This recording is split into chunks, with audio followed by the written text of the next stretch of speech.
শিক্ষাক্ষেত্রে বিপ্লব ঘটিয়েছে আলামিন মিশন, আর এবার স্বাস্থ্যেও নতুন দিগন্ত খুলতে চলেছে তারা।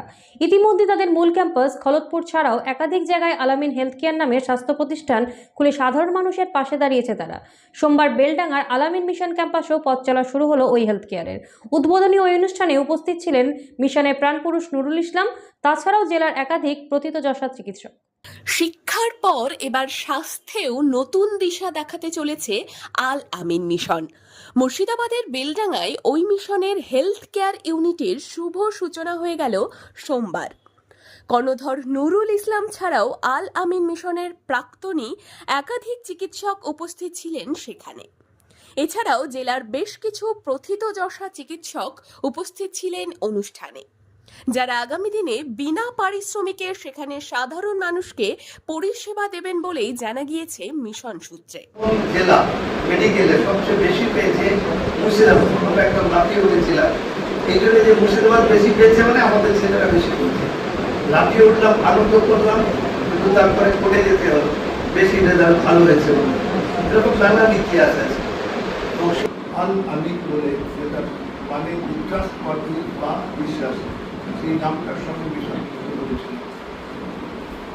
এবং তার তখনই ভেবে নিয়েছিলাম যে রামকৃষ্ণ মিশন শিক্ষা।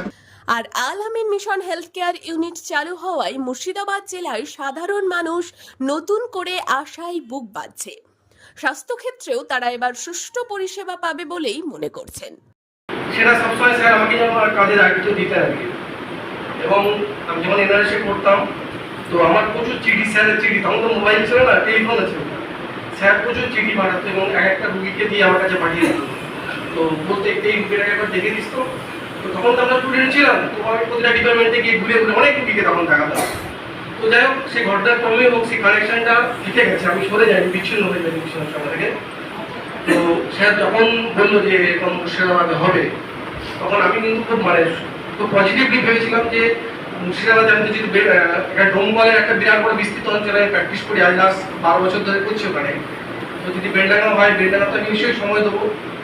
এবং আমাদের যারা জুনিয়র ভাইরা মুর্শিদাবাদ মেডিকেল কলেজে আছে, আশেপাশে প্র্যাকটিস করছে, সবাইকে যদি আমরা এর মধ্যে যুক্ত করতে পারি, তাহলে কিন্তু বেলডাঙ্গাতে আমরা একটা উৎকৃষ্ট মানের অন্তত হেলথ সেন্টার শুরু করতে পারি।